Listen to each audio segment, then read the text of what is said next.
I don't like dad.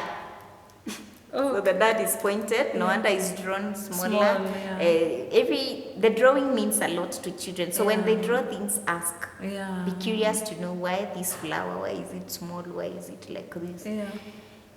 Anything they went through the day, if you can't tell them draw things just like that, they give you the whole day events, what happened. Yeah.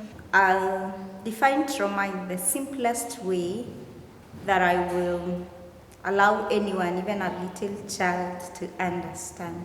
Probably I'll put it this way so that they will remember. I'll say it's something that makes you very scary, it's hurtful, and it's sad. So it makes you very scary, it's hurtful, and it's sad.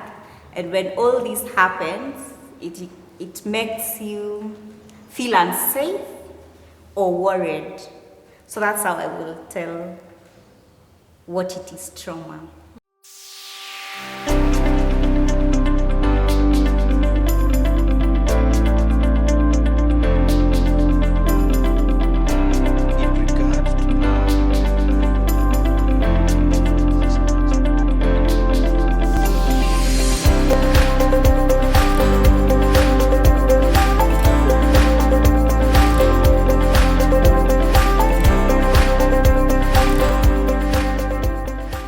Hello there, and welcome to these parenting conversations that I host on my show. My name is Frida Wasonga, and I am the host of these parenting conversations. I host them every Tuesday morning, 7 a.m.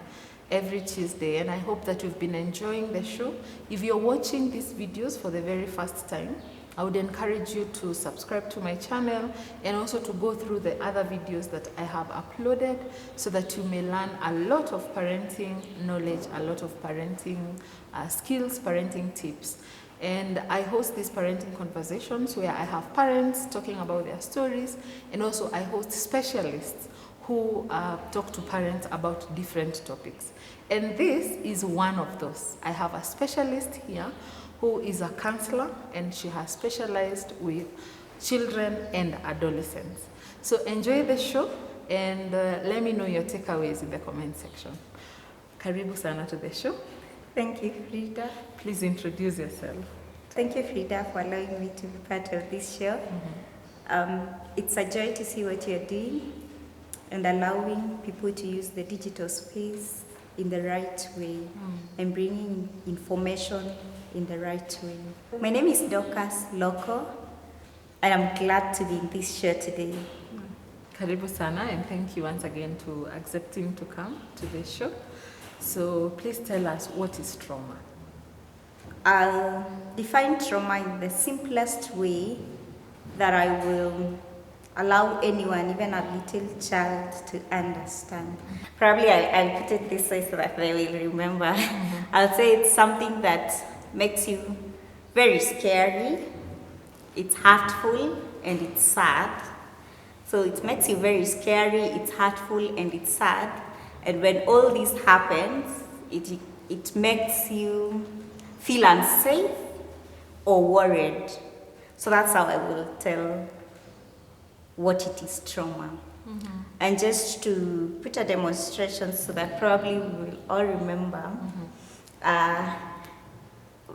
this is just a felt pen, but let's assume this is a wound. Probably hope it will be seen. Yeah. Let's say this is just a wound, and I've been having it or have just had it, and then the natural way is, because I don't want people to keep asking me what is it, what happened, the automatic way is I'll just look for something to cover it so that I will avoid questions. And people keep asking me of many things. Or even if I won't cover that way, if for sure it is a wound that is disturbing me and it's paining, just to silence it, I will put something that is not a serious medication so that we stop all this. That's why I seal it, so that I don't allow people to breathe it.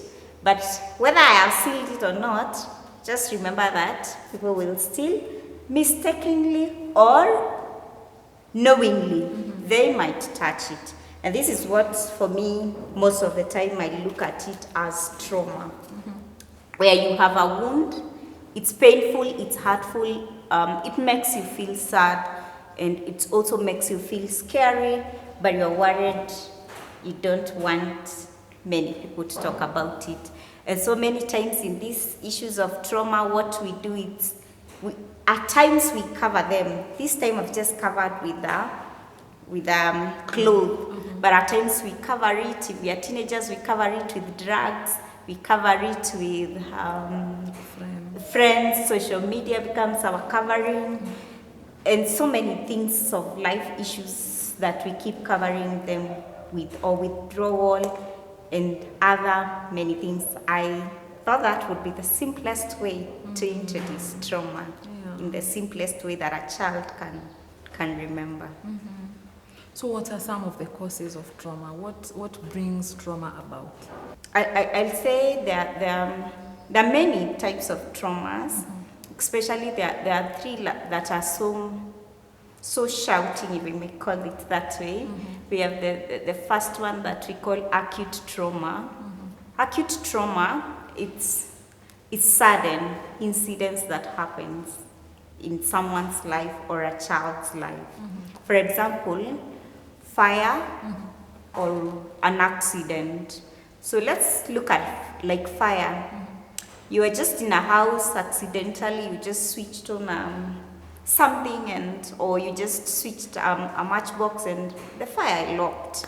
And that's it. You're not planned for it. And then it's so huge, it's so big, it's so scary.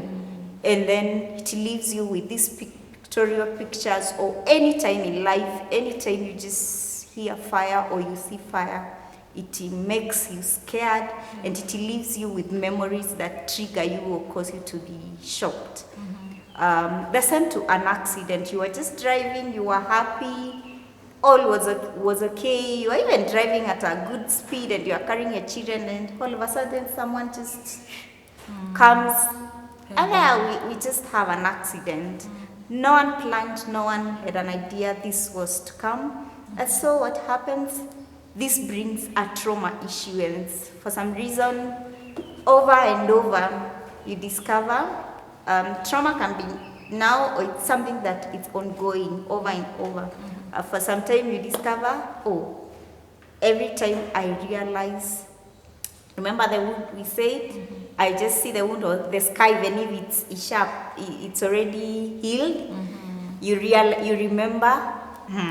Now that's what we call acute trauma. And then the second one we will talk about is chronic trauma. I talked of acute, chronic trauma. I'll give an example of, it can be ongoing or it takes longer, like sickness that has been there for quite some time. And then with time, it gives you trauma. It can also give the people surrounding you trauma. Of course, that makes someone feel anytime they hear a certain sickness, they sink into fear because of the results or the consequences of that, what happens. Like now when I was growing up, I know one of the things we were scared of, very scared of, it's when you heard someone say ukimwi. Yeah. You'd be like, Jesus. Yeah. And the outcomes would be like death. Yeah. We know the process, and we know what the pictures we were being shown in school. I know. We know what is next, and we know how it will turn out, and that can bring trauma alone. Or so your parents go through it, or your relatives or friends. It can also become a chronic trauma in your life. And sicknesses, when you hear something that scares you, brings now the chronic trauma in you. And then the other one is the complex trauma. This one is prolonged trauma, like places where there are war continuously in some countries, or even in our country, in some parts of our country. Best example I keep thinking of is the post-2007 post-election violence. I know for some of us, every time we are nearing elections, we are like, Jesus, I pray this will not happen again. And so you are holding your everything and you're like, I wouldn't imagine or I wouldn't desire. And it's so serious. Some people are so scared that they travel, they pull everything, they look for safe places simply because they are traumatized or they have a wound that they've not allowed themselves to talk about or to heal or to continuously search themselves and realize, oh, kumbe I have a problem. Yeah, that's what I will call it, trauma. And now you mentioned, how will we know that this child has all those Or one of those, or yeah. one of them. One of them is fear. Fear that is so scary. Because fear is normal, but when we talk of like fire, a normal person, when you talk of fire, you wouldn't feel anything or nothing goes like it's a big thing. But for a person who has trauma, they might jump or they might do something that will tell you or cause you to react or think. Like, for example, just this Sunday, we were at our church and then we were just leaving. We were a bit late because we had another function, and we decided to walk a bit with another couple and their children. And then when we are walking, one of the boys ran. She was running ahead, and then he would come back to walk together with us. Yes. And so one of the members was coming with a car as we are walking, and then there was a dog that crossed over, and the boy had already run for a distance, and the boy saw the dog and he ran. He didn't realize there's even a car behind. Yeah. So the mom, of course, was shouting the name, and we are all scared. Yeah. And I'm wondering, what is it? Because I'm sure it's not the car, it's the dog. Yeah. And personally, now as a therapist, I know this is not the norm. He's 6 years old, probably. Yeah. I can tell he has a trauma concerning dogs. I'll just use that as an example. Yeah. Yeah. But for a normal person, would be like, a dog? Yeah. They wouldn't fear, because it was far, it has nothing to do with the child, yeah. But the child, the reflection and the action and the reaction communicates a lot. So that's one. You're able to tell through observation, and when you see people see things and they have attachment or feeling to that thing. Just a normal thing that not everyone fears. When you talk of war, there are people, you mention war, you were just having a normal discussion or a child, and they just switch off. You were probably even teaching on a school, just a normal teacher, and you're giving an example. And probably that child, the parents had a domestic violence in the house, and so they shut down. All of a sudden, they start playing back the scenario and the memory of what was going on at that night. And so they become traumatized. Some of them, they can even pee on themselves from nowhere. And you're wondering, I was just teaching and demonstrating about war. Yeah, exactly. You can't understand or connect. And at times we punish and we don't have an idea. But I would say those are now the trauma. If it repeats itself and again, we're able to capture and say, this is not the norm. So that's also another way. Withdrawal is another thing, especially for children, that they love doing when they are going through trauma. Because they don't, and no one wants to keep explaining themselves and what they are feeling. And sometimes the feelings are not even explainable completely. You're going through something, you don't know how to tell people or what to say, unless they touch it or they trigger it. They might cause you to talk about it. And so what will I do? The things that are so exciting become no longer exciting. And so I pull away from people. Because I don't want them to know or to get to know what I'm going through. And once we pull away, we have to look for something to keep us busy while we are away, because if we were with people, we'll be playing, we'll be talking, we'll be doing things. And actually withdrawal, it's easy to know, especially parents who work with their children continuously and observe their children and know, and looking at their personalities, there are those who know this one is outgoing. But recently, no, something is happening. So I'll say observing a lot and looking and counting on some things and saying, this one, I can tell it's a withdrawal. I'll say also confusion, whereby a child, for some reason, they're just bright, they're obedient, but you tell them, give me a red cup, and they give you a yellow cup. They're so confident and they're wondering, why are you looking at me like this? So you tell them you want to do this because you want to go this place, and all of us, they've forgotten, they're confused. The things they're doing versus who they are and their age groups makes you also wonder, okay, this is this is not my child for sure. Something is wrong. And of course, remember again, we are saying, especially when it's something that triggers what has caused the trauma. It could be even they were watching a movie, and so they see something that causes the trigger to come back again. Yes, that's what I would say. Those are just some of them.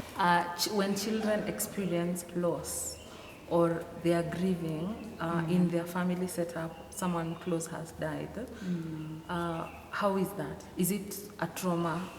Does it affect them as a trauma wound? Is it chronic, or what kind of trauma is this? Loss and grief is also a trauma. It's a trauma in itself. Apart from the three, there are so many traumas apparently in the list. It's only that we talk about the three, the major ones. But loss and grief, it's, in fact, recently it's becoming a main trauma. It's major. Yes, it is. Loss, I'll define loss as when you lose something that you love or someone that you love. Probably when you lose a pencil, when it's a kid and it's a pencil you treasured, or even if you didn't treasure it, it's a loss. Or someone that is, you lose a friend, a relative, or someone you knew. It also becomes a loss. And then grief, it's now the feelings, let me quote it, bad feelings, that now accompany what has happened, the loss that has occurred, that causes you to feel sad and to feel scared and also to feel hurt. So now that's loss and grief. That's why we call it loss and grief. But we have to identify loss is now the act of you don't have someone you loved or something you loved, and then the grief is now the experience, and that one can't take time. Yes, it's not definite. People have not said how long, or I know some people ask how long. I can say we don't know. Everybody grieves differently. How do we introduce this topic to our children? I know it's not a common thing that has been there. I know, especially me, when I was growing up, I would just hear of someone died, and you would hear through the parents talking or conversations or people gathering together, but it was not a norm that it's so obvious that you would know. Like children, we were taught not to understand what is loss. Yes. And apparently, for even to date, the case happens, and so this is why we are bringing now this awareness. How do we, as a parent, how do I introduce my 2-year-old son to understand grief and loss? Do I wait until I lose someone close to me or to them to tell them about it? I'll say no. We ought to talk about it just the way we talk about all other issues. Just the way we talk about Bible stories and we read them, the way we talk about sex when the time is appropriate, age appropriate, the way we talk about career, the way we talk about finances and saving. I would encourage parents, let's talk about grief and loss. I know it's a scary topic to think about or imagine, but let's talk about it. It's an eye-opener to our children, and it's a reality we've been blocking to our children, thinking that we are saving them some issues they don't want to know, or emotions. But it's a reality. It's happening day in, it's happening today, tomorrow. It can happen to the young one, it can happen to anyone. And so when they know, they'll be able to embrace it and handle it better, unlike when they don't know. And so how do we do it? I'll talk of, this is where we say the parent or the caregiver or the guardian is the best person to introduce this topic. Okay. Yes, let's not allow other people to introduce the beautiful topics of life to our children. Okay. So I'll group them into toddlers. Toddlers is 2 to 4 years. I know people wonder, can this person understand? Exactly. I'll tell you they do. My son is just turning 2. And recently, like 3 months ago, we lost our father. And I could tell, he doesn't know how to talk, but I could tell his moods and emotions were affected. It was a bit sad, fancy, and you could tell also the parents are not okay. They are going through issues. Yeah. And so what 2 to 4 years, I'll assure you they know. And how do we tell 2 to 4 years children about death? We only tell them, I'll use my son's example, grandpa died. We don't use words like, he passed away, he went to sleep, he's with the Lord. Those are difficult terms for children. Yeah. For sure, we think they understand, they have no idea. Yeah. They've never heard of death, they don't understand what it is. But we tell them just that simple statement. Grandpa died, grandma died, your brother died, your sister died. And then we repeat it many times, because at that age they love repetition. Because at some time it will be gone and they'll come back and ask again. Just let it there. What you will do, now they will prompt questions. Yeah. Now you will answer back with that statement you give. Grandpa died. If they ask how or why or what, now you can come in and explain, but remember age appropriate answers. Simple, clear, just the question they ask, don't answer what they didn't ask. For example, can you say maybe he was sick? Yes, and say he was sick. Talk about hospital. If they ask which hospital, where were they in the hospital, bring in the conversation as they bring in out. That's what we say, we answer such questions. That is now the toddlers. Then we have the young children. The young children are, I'll say, 5 years to 8 years.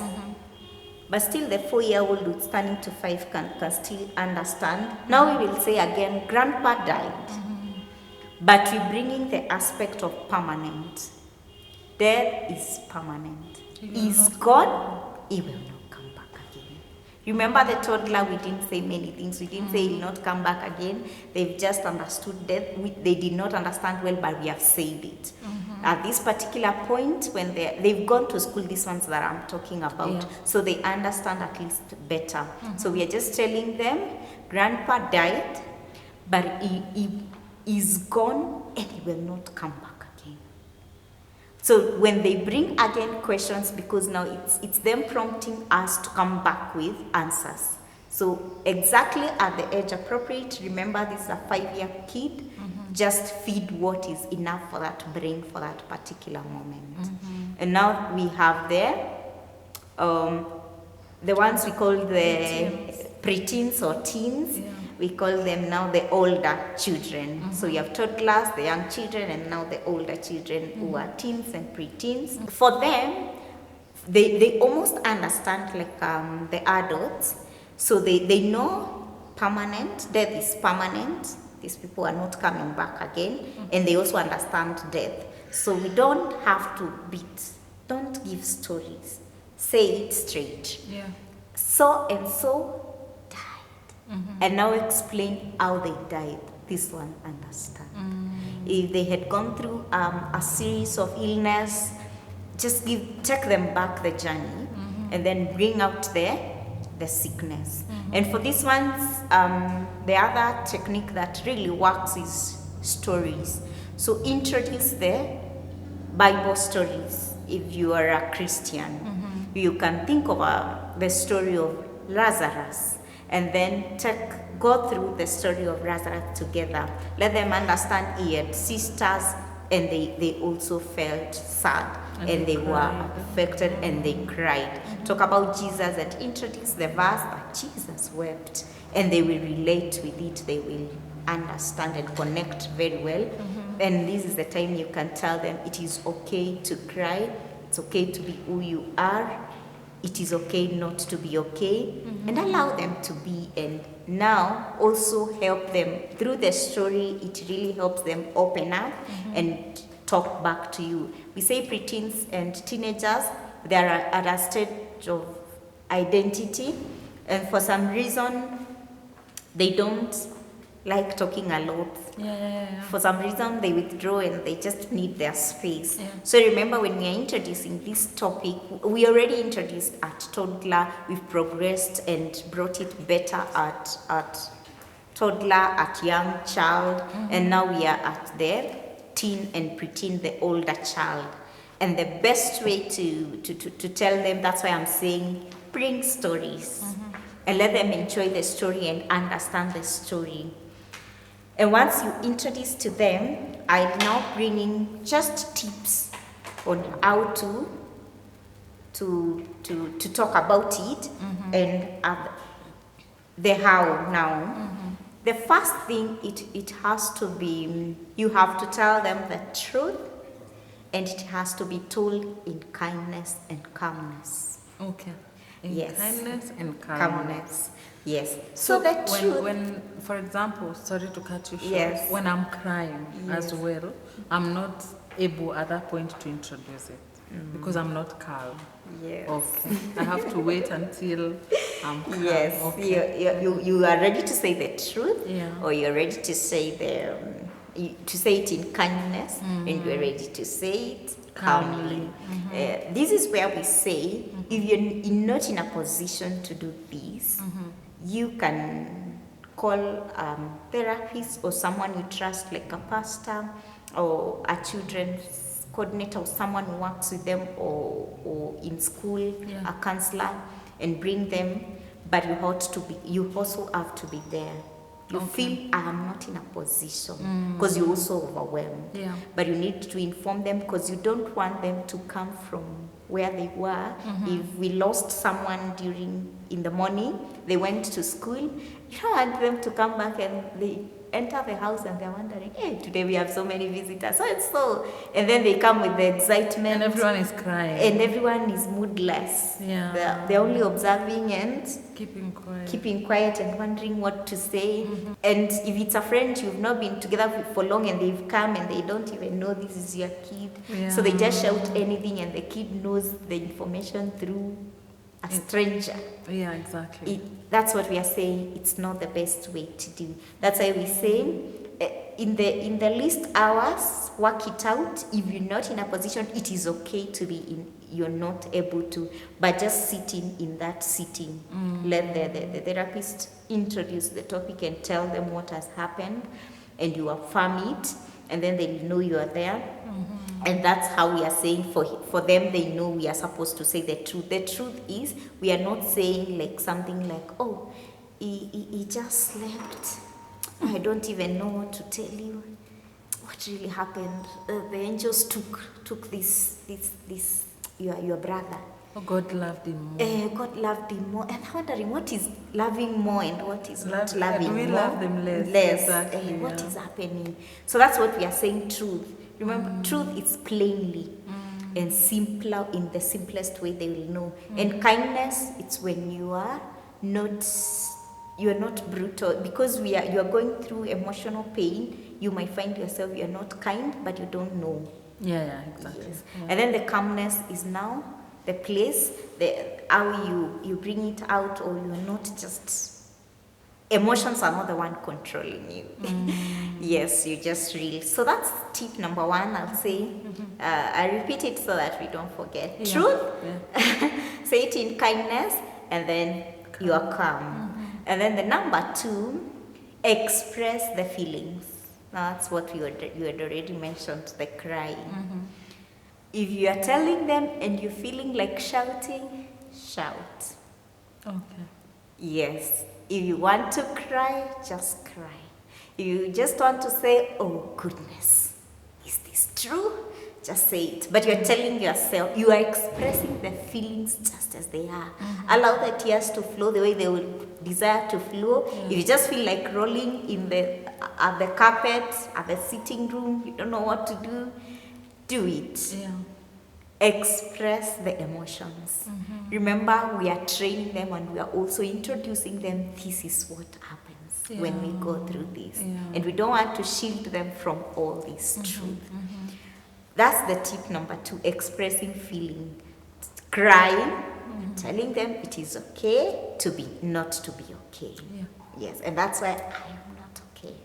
And then the third one is model grieve. Model grieve. How do we do it? We, of course, I've just said express and do it the way you are feeling the body saying, let's do this way. Yeah. But remember, with hope and in godliness, how do we model grieve? We model it through grieving together. Okay. Yes. Most of us as parents, especially the fathers, we would want to be the strong ones. Yeah. So we come, you first deal with yourselves, and then you tell, when I come in, I have to support my wife. My wife should not sink. Yeah. So you come and balance her. And I'm crying, You just sit there and you keep not talking and just being there, and then you are boiling inside. You don't understand what you are feeling, but you are putting a face that you know it's a mask. Yeah. You are not grieving. You are suppressing the grief, and I tell you, it has a way of finding a way of coming out. It will come out, and it might come out too late, or when it's heavy and it's too much. But we say grieve together as a family.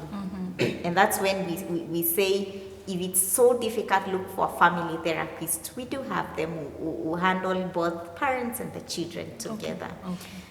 If you feel it's heavy. The other thing of grieving together is ensure when you know something together as a family, it's easier to move along with very easily and talk about with freedom, so that you don't have to keep calling your spouse and you go to the bedroom, you discuss, then you cry, then you move outside, then you sit and the children just looks at the mood. Let me tell you, they know. And why are they doing this to us? They think we don't know. Only one day they keep narrating to you. Yeah, exactly. I know. I heard you say this. Yeah. I heard you crying. And they go and ask the caregiver most of the time, or the nanny, what does this mean? I heard something mog. What is mog? Oh, my child kept asking the nanny. Or even the teacher at school. The teacher at school. And remember, the nanny is wondering, they don't know how to explain. So they just tell them something just to get rid of them. So when we say grieve together, including the nanny, let them be introduced to grieve with you, so that we are all in the same basket. If we are sad, all of us. If we are feeling like sleeping, we all express it, and everybody understands. And once we now grieve together, or model grief, the next one is maintain routines. Okay. Yes. I know most of us, schools thrive because of routines, and children love routines because their minds are so small and they don't capture many things. But once you train them routines, it becomes very good for their lives. So if the routine was you eat at 7 in your family, please eat at 7. Don't allow the moods to distract you, and you are seated there, you've not cooked, and then you're like, oops, it's it's getting to 9, we've not eaten, because you are carried away. So at that particular time, you can allow people to come in and support, so that you just inform them we eat at 6. So at 6, let's sit and eat normally, so that we don't distract the routine. Because when they eat at 9, they'll be grumpy. They won't relate, and they won't even eat, and they'll sleep late. If we sleep at 8, the routine remains. We are grieving, it's yes, but we have to go and sleep. I know the sleep could not be there, but it's okay. Let's go to the bed. Let's watch and let's stay there until the sleep comes. But we will maintain the routine. If we wake up at 8 o'clock, we have to wake up at 8 o'clock. If we bathe at this particular time, we have to bathe. Because they also go through, that at times grief it's complicated. You are there and you are thinking, I don't want to bathe. Why bathe? As an adult. Why bathe in the morning? The body refuses, literally. I don't want. The kids feel the same. Exactly. And them, actually it's worse because they don't want it. But we as parents, we are telling them, you have to do it. So the best way is to model it. When I'm not feeling it, you also tell them, I don't even feel like bathing today. I don't feel like eating today, but I have to eat. They can stay with the same clothes for that season of mourning. I'm wondering why even put another clothes. But we have to inform them and keep telling them, we also feel these feelings, but we have to do these things because they are basic, so that they don't oversleep. They sink into depression, or they don't lack sleep. So a sign they'll sink into if they stay without their minds being occupied and thinking. The next thing is we are telling them, we are opening a window or a loophole for them to sink. And the last tip I'll say is offer comfort. When I say that, as a parent, if it's a kid that they've lost someone they love, or even another kid in school who is a friend, when they come and explain, tell them you understand, and of course sometimes hug them if they just need to be hugged. They could be they're big, but they just need to come and sit on your laps, and they stay there, and you're wondering hold you. I'm getting tired. Some kids even are scared to go and sleep alone. They want to come and sleep at your bedroom just for that season. There are things that you just allow because they're just in that season, and that's the only way they feel comforted and they feel safe. And this will help them go through the trauma. Remember, it's a trauma.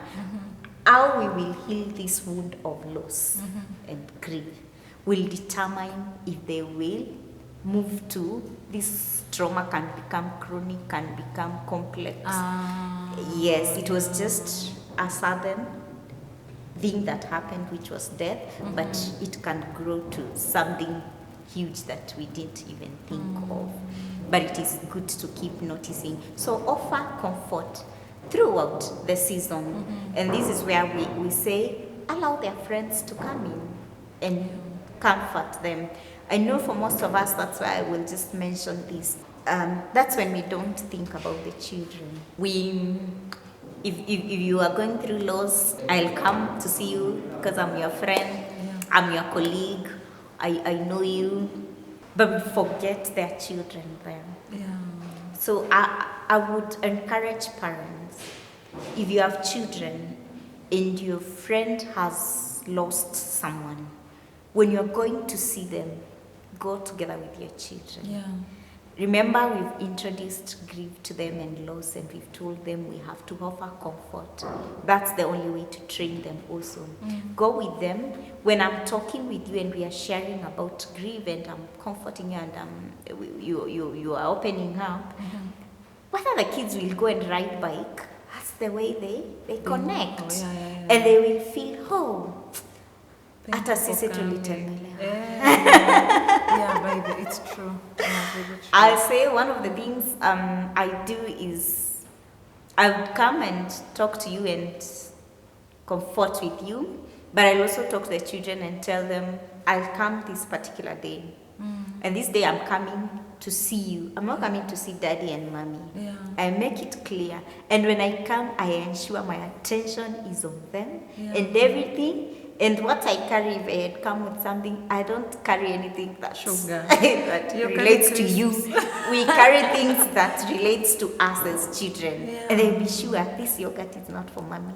It was for us. We were visited. And I give them time. They will notice because they know, oh, she just came to stay with us for 10 minutes. And then she went back to stay with mommy for 1 hour. Yeah. If it was 1 hour, I finished the 1 hour and then I assume you are not there. I just tell you, thank you, what, and I go. Yeah. And I would encourage parents to do the same. Go and tell yourself, I am going as a teacher. Me as Frida as a teacher of that child. Yeah. And I'll talk yes to the mom and I'll give these children time. Sometimes it's even taking them out. You relieve the parents. That's offering Nams comfort. You can take them and they go and eat chips and talk about their feelings. You ask them, how are you feeling? Are you planning for the burial? Take them through the process. Just allow them, if they are not willing to talk, play. If they want just to play. And that's it. That's the comfort they needed. Nothing else. If it's just keeping quiet, keep quiet, but be there with them. And not just a show off. I will repeat that again. Be there until the end. If they ask questions, answer. If you don't know, tell them the truth. You don't know. They value truth. Yeah. Yes. So we don't assume that children don't know. We take them as we would take adults. Oh, yes. And when you hear of loss, and probably, let's say in our church, we know of so and so. Of course, we announce. For some of us in our churches, you can see it's written, so and so lost their dad. And so, as children who are in the Sunday school with your children. So when you go home, sit your own down and explain to them. So and so lost their dad and they're feeling bad and they're sad. And this is, take them through the process, what is happening in that life, and tell them, when you meet with so and so, tell them. Also accompanying, you can decide, if it's not a school day, when the burial is on a certain date, take your children to the burial with you, in the mind that you're going to support our friends, your friends. And you'll be there with them, you will sit with them, if they want this, you are there with them, and you train them. I'll say this is the best thing we can ever do to our children. And we are training them support, we are training them to become who we want them to become, the better people who can be there for people, and we are training empathy as well. Yes, but we assume a lot. We go to burials and the kids they are the only ones. The ones affected are the only ones. No other kids around. I remember recently there was a burial of a kid of one of our church members, and the sibling saw the people who came for the burial. Then one of them asked, teacher, all these people knew so and so. He was just 4 years old. I told them no. And why do they come today? He's wondering. The place is full. And we think they don't think. They think the reason and they question and they are wondering. That communicated to me, they are wondering, all these people. But they could say probably, I don't see the friends of my young people. I only see the friends of my dad. Or coming, all these people are coming to support mom and dad. Yes. When a child doesn't heal as a child, do they carry it forward to adulthood until, when they are older? Healing takes time, and it's different for different people. So, as to a child, you could be 3 in your family and you lose a sibling. You are all children, and then you lose one of the child. And then each of them heal differently. Of course, one is, remember we talked about the age appropriate. There is the toddler, there is the young child, and then there is the older child. But you could be surprised, sometimes the older child could heal faster than the toddler. And that's where now we talked about offer support. As a parent, you know your children, and you know who they are, and you can observe and you can tell this one. And so you come in appropriately for that season. And so I'll say it's not entirely healing process. It's not entirely different from the adults, because what happens is the first thing that they do is they are shocked when they hear the death. Everybody, the norm, the body gets shocked. And once they are shocked, they also deny this is not real. So they tell you, no, if they were in the hospital, they tell you, let's just go there. You'll find him in the bed, just lying there. If they were in the house, for some reason, they'll tell you, no, but we saw him, because you'll still be the person, the body is still there. Exactly. So they're still in denial. So allow them the process of telling them, yes, it sounds not real, but it is real. And in that process, you keep just talking to them and assuring them, and now again telling them the truth. And then again, they could be having bargaining thoughts. Especially maybe, let's say a child fall from stairs and that was it, and they were playing together. That the other child will not forgive themselves easily. They will be like, if we were not playing, if probably they pushed, if I did not push, this could not. So they could become the blaming part. If I only pushed them to eat 2 spoons, maybe they would not have. And many issues. So assuring them forgiveness and death, it's the Lord who decides or allows, and it is not their fault, and they have no fault. You have to assure and reassure, so that they get it out of it, and tell them you don't need to feel guilty, and we understand you, and we know it's not you. You make them feel, you understand their fault, and that helps them. Or they can, if it was the doctor, they can remain with the bargain. It's that doctor. If that doctor did, if that doctor, or mom and dad, if mom and dad, if mom and dad, or that teacher, if teacher, or that whoever. So the question, if it's a dog, it's a pet, someone could be bite by a dog, and that's it. So you have to assure them it's not that, and we have to keep trusting. And of course, now there is the place of acceptance. We say the greatest healing and how to tell for sure a child has healed, it's when now they come to full acceptance. And the full acceptance is they've gone through those stages. Some go through, they can decide to start at the list and go back to denial, go back to bargain, go back to anger. They are so annoyed. They have a mixture of all of them. But the time, at the point that they come and accept, it's when the healing starts, because you have accepted, this has happened. God's will has prevailed. And now again, I'll say the best healing, bring in stories for children. Talk about the stories in the Bible that talk about death. I know we pick stories that talk about finance, and we are so serious. We tell them, you see this one, you bring it, you even work it out the best you could, so that you don't want them to become people who are not financial driven people. When we want them to do musical issues, we look at the stories of music and we are like, this is what we will concentrate on. But also death, it's in the scriptures, it's in the Bible, or any context. Even if you're not Christians, there's what you believe in the other side of that realm. So think about it and talk about it and explain to them. This one helps them know, oh, this was there in the Bible. I didn't know. You open their eyes and they relate. And you keep doing that, and then you tell them we have to. Blessed are those who mourn. We have to mourn with hope.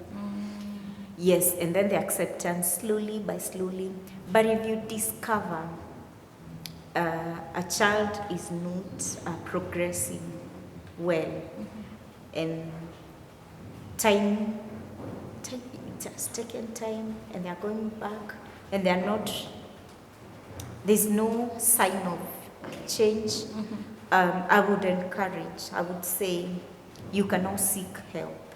You can now decide, I've done my best, we've done our best as parents, or as sibling, or as family, and now it's time we bring in someone specialist in this.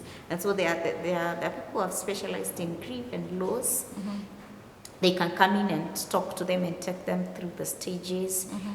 There are also counselors who are good at that, but you have to ask. Someone has to be confident and be sure that they are able to do it. And then you have to engage the child and ask. Don't just say, you just bring in someone without consulting them and letting them know, we want to do this. Surprise. So that you do it. Yes, surprise. I brought you a counselor, it will backfire. And then they go in through. The other thing I say, which is so simple, it's a technique we use. We call it a technique in counseling for children. Even any trauma, not just grief, drawing. Oh yes, it's a therapy by itself. Yes, drawing, play therapy, but we say children express themselves better in drawing for some reason.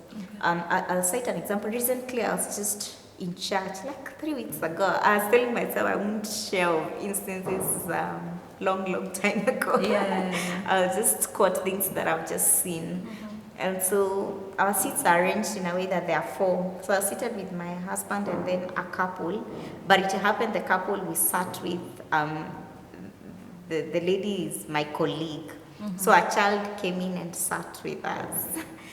And she took the book. I'm not sure but the book, it belongs to the couple. So I'm not sure if it's the husband's or the ladies. And then there was a pen.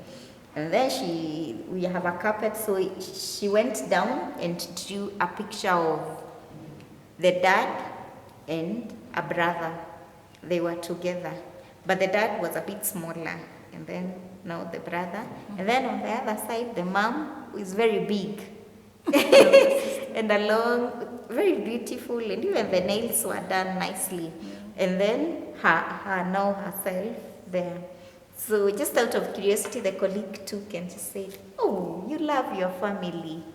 And then she said, "Oh, it's just kids." The service was going on. It was actually present worship session. Oh, okay. So she takes the drawing and says, "I don't love, I know when I share this, my colleague will wish and remember the story. I don't like dad." So the dad is pointed, no wonder he's drawn smaller. The drawing means a lot to children. So when they draw things, ask. Be curious to know why this flower, why is it small, why is it like this? Anything they went through the day, if you can't tell them draw things just like that, they give you the whole day events, what happened. Then, this is my brother. We didn't mention about the brother, then he said, "Hey, I just love my mom." And then, of course, the face changes and everything. Because it was worship time, the story ended. They just concluded the story. Of course, I was curious. These are the things that, as a person whom I know and I have the knowledge, I follow up. Of course, I'm following up with that case. I keep telling God, you bring issues we don't have to be brought children from. You just see incidences and they trigger me. I don't just look at that incident as just any other person who assume. I was actually explaining to the couple later, just the colleague, and explaining what it means when they tell you that. And that's a journey, and there must be a trauma in that, and we have to walk the journey and find out. Just the way I shared the story of the boy who ran, in my mind I know I haven't taken action, but I look into it and see, I need to find out. What is it with dogs, with that boy? Yes. So that's the healing process. It's different. It's unique, but learn. I also challenge people, read books. Nowadays we have the digital platform, the space. watch issues that talk about trauma and children, how to do things. We don't need to sit and be blank and just wait for information. We can look for information and the difficult things that we don't like these topics that we don't like. It's good to look for them and learn and know how can I heal when I'm going through this issue with my child. Yeah. So now I would like to hear your experiences on maybe two, on a child you've walked with and they have healed successfully. Okay, healing, they're still healing, but it's a success story. But also of someone, a child who has not healed before. But before then, I can probably ask. Recently, I lost my sister. So of course, I told my children about it, and of course now cried in their presence and all that. I thought it was not good, but I couldn't help it because they are all over me and they can see. We walked the journey. So when we went for the burial, one of my daughters, a 5-year-old, told my sister's son, now the son whose mother has died, that, oh, we know your mother died, so like bluntly. And the son is like, oh my God. And all of us are now like, did we have to tell them? It was so embarrassing at that point. Of course, I talked to the son and told them, my children are very outspoken and probably it's because they have not understood the issue at hand very well. And of course, I talked to my daughter and told her it's not something you go telling because it's a sad situation. Of course, they understood. But at that point, do they really understand? A 5-year-old, you say, maybe it's not a toddler now, it's a young, she's transitioning from toddler to a young child. Are there also those who don't actually understand the heaviness of that matter? I'll say the matter of understanding depends with how did we introduce topic and where are we in our journey? Remember we said we introduced it at toddler. Think of a child who started talking about grief and taking through them experiences, even when in your family you've never had such an experience. When it comes to them, it's easier to deal with it and they will deal with it differently. But for them that, of course, they've not heard about it, they only hear from other sources or from school, and they don't know, they are blank. And the beauty of children, they are innocent. They only say what they have. And that's why it's good to say the truth. You can imagine if you had told them something else weird, if they said that, it would be more worse than they've just said the truth, what they know. It's only that's how they know.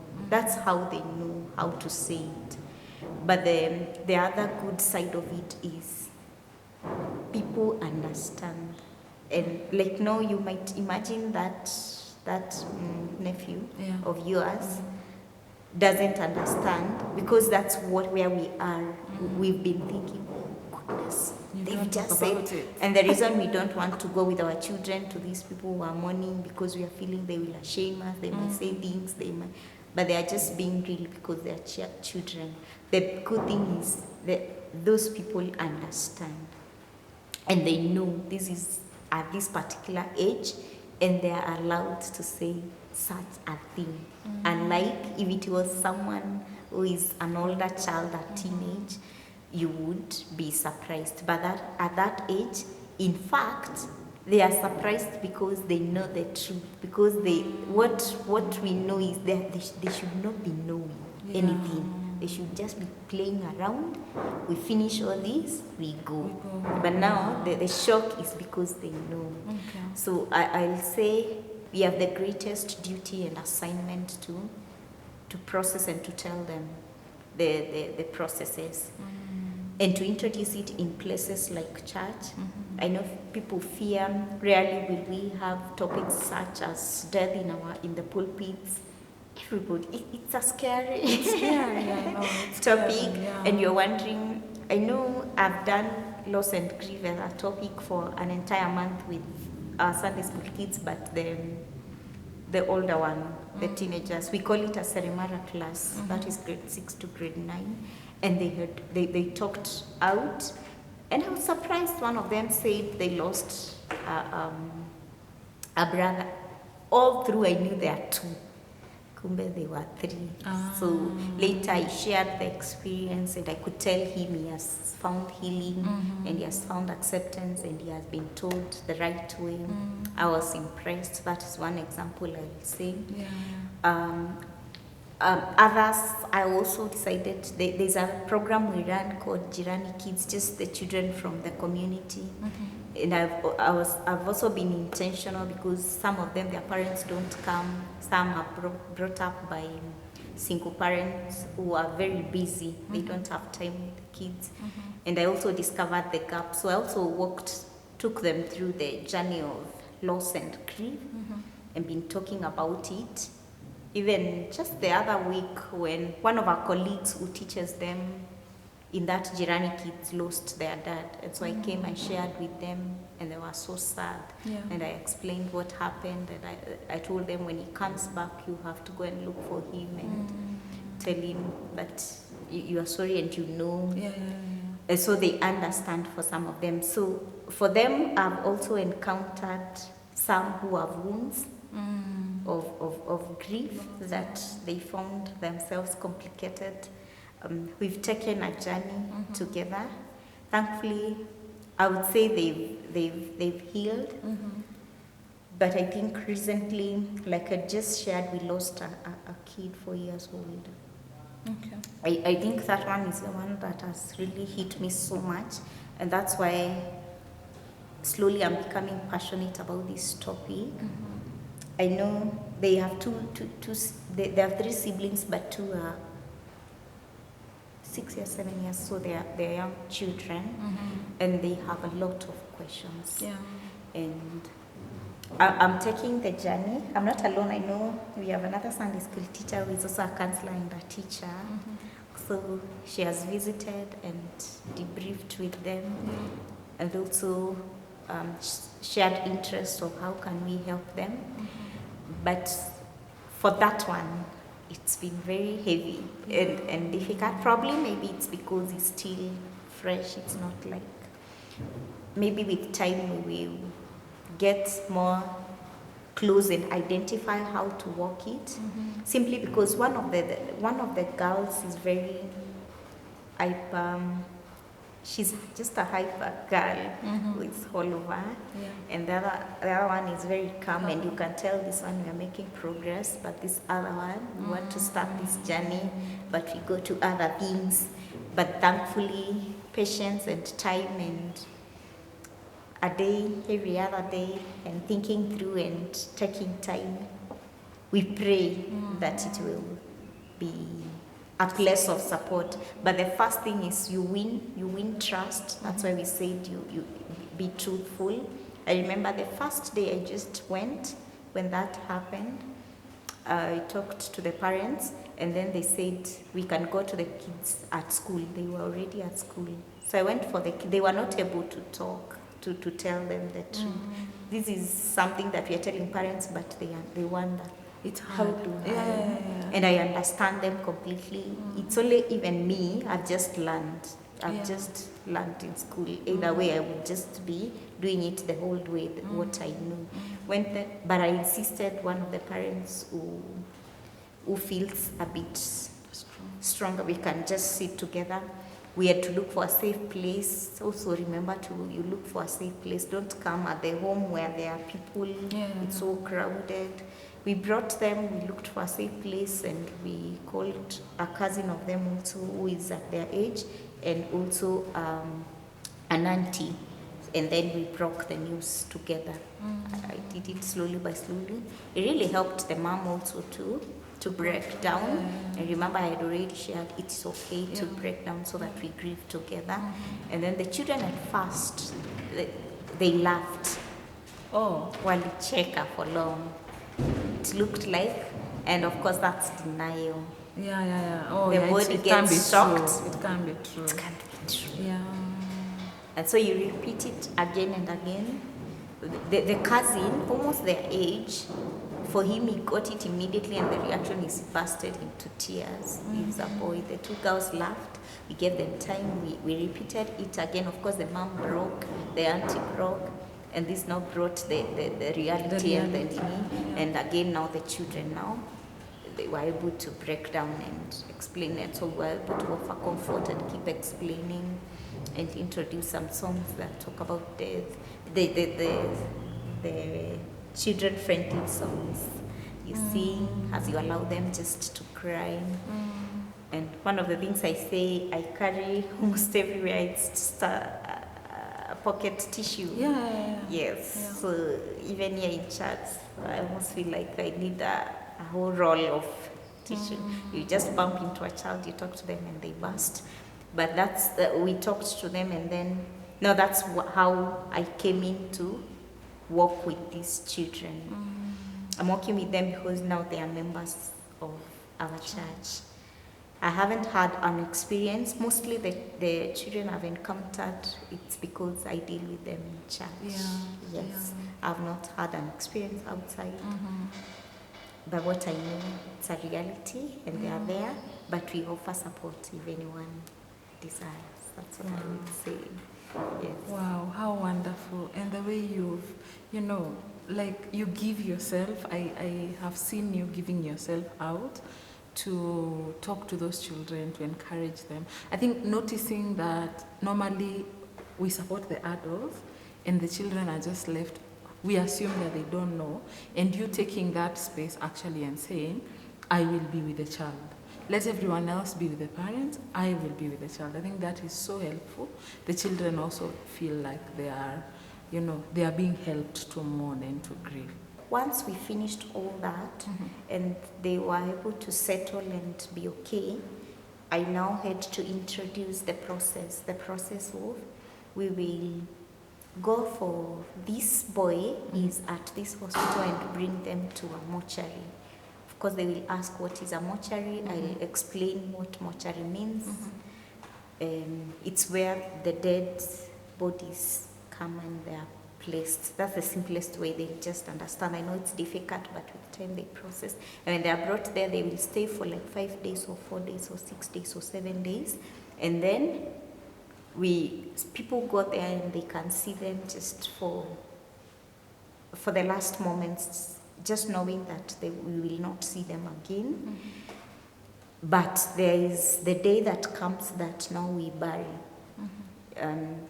That alone, even bury, they wonder, what is burying? Yeah. So you tell them, we'll pick the body, we'll bring it at home, or we will take it at a cemetery. We explain what is a cemetery. Then we will dig a hole, then we will put the body down. Whatever happens. We know adults and we think it's so easy. For children, they don't, because you even meet a child who is 18 years old and they've never attended a burial. So they have or when they attend, they just stay uko. So they don't know what happens. So it's explaining the process. And so it's good to stay there even if you don't feel like you have to see. And what I say, it's very important to sit in and go through the entire process of the day of burial.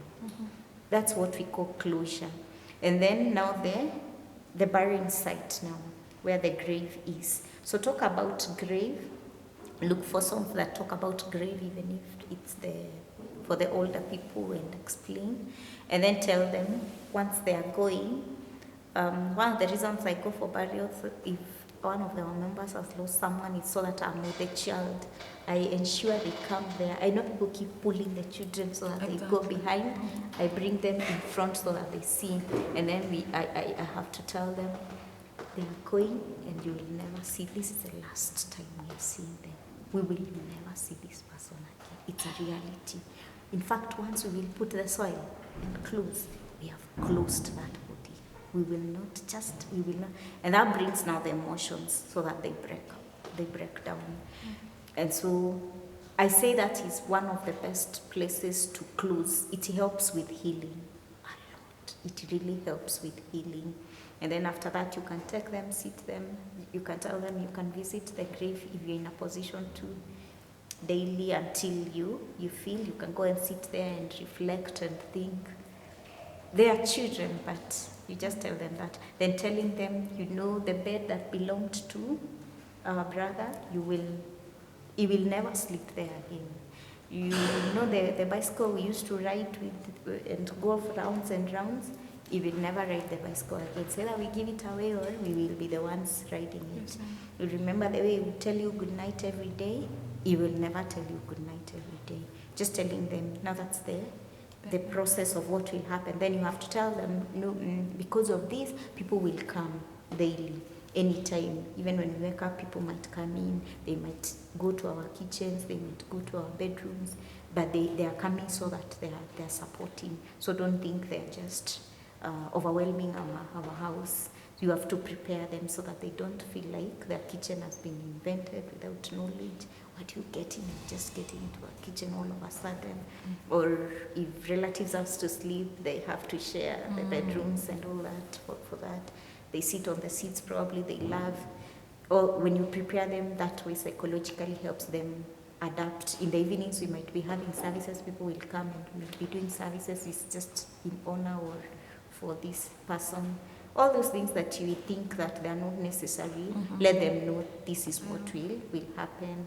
We might wear this kind of clothes, it's for, these clothes mean this and this. Because now, I remember one of the children asked me, why does everyone has a black? And for some reason I didn't go with black that day. So I'm wondering, and you don't have, why don't you have a black clothes? So I had to explain black, what black means in death and in burials. Yeah, those simple things, but if you don't know, you can also say, I don't know, but I'll tell you later. I'll find a way of just telling them you will bring that back and ensure you bring it back. Yeah. Thank you so much. That is very, very useful, helpful conversation, Loko, about loss and grief. Yeah, we don't need to assume that they are young and they don't understand. So thank you for coming and for sharing that knowledge. I know parents who've been watching out there, they have actually learned a lot that they need to, if you're not in a position to, please ask Loko and other counselors to help, and the therapists to help you in processing that with your children. Before we finish this conversation, I would like to ask you to give your closing remarks. Talk to the parents about that whole, that whole process, why it's important for them to, to talk about grief to their children, whether they're experiencing it currently or not, so that the children get ready for eventualities. I'll say grief and loss is painful. And even as I share this topic today, it brings emotions, different emotions. Yeah. Yes, we may put on smile, but I tell you, it's a topic that you talk and it brings the reality. And that's why we are saying, let's come together and share with our children so that they don't find themselves in places that they are going through issues that maybe we would have sorted them younger and healed them. I pray that none of them will find themselves in complicated grief where it has taken long, yet we had the opportunity to educate, to inform. And lastly, I'll just say, be the first person to introduce grief and loss to our children. We may not know the steps well, we may not know what to do, but seek help, but ensure, be the first person. And not just grief and loss, but also issues of life that we struggle with, like issues of sex. We really struggle with introducing to our children. Issues of if we've adopted a child, I know we struggle, it's an issue we struggle with telling our children. Issues of things that happen that are difficult. If you lost a house, you lost something else, not just a person. Explain to this, or a marriage and you find yourself in a divorce, you are a single parent.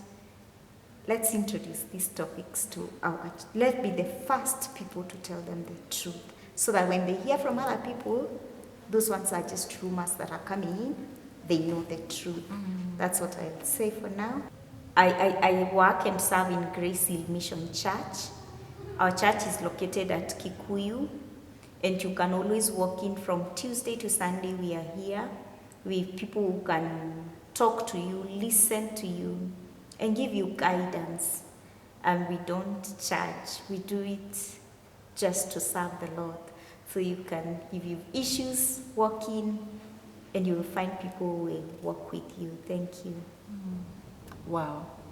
Thank you very much, Loko, for that knowledge and also offering to help if anyone is struggling. Thank you so, so much. And if you're a viewer and you'd like to talk to her and maybe you're not able to come to Kikuyu, probably if you comment on the comment section, I'll be able to connect you with her and you can walk the journey. She can advise you more about this. So thank you once again. I have really enjoyed this conversation. And I hope that many people are learning out there on issues, trauma, loss, and grief for children, how to take them through this process. So thank you again also for watching and for joining us in this show. Let me know your takeaways on the comment section. Let me also know what you've learned and whatever help that you might be in need of, let me know on the comment section. If you've not subscribed to my channel, please do so, so that we continue learning and relearning about parenting and all things matters children. So thank you once again. It's a bye for now.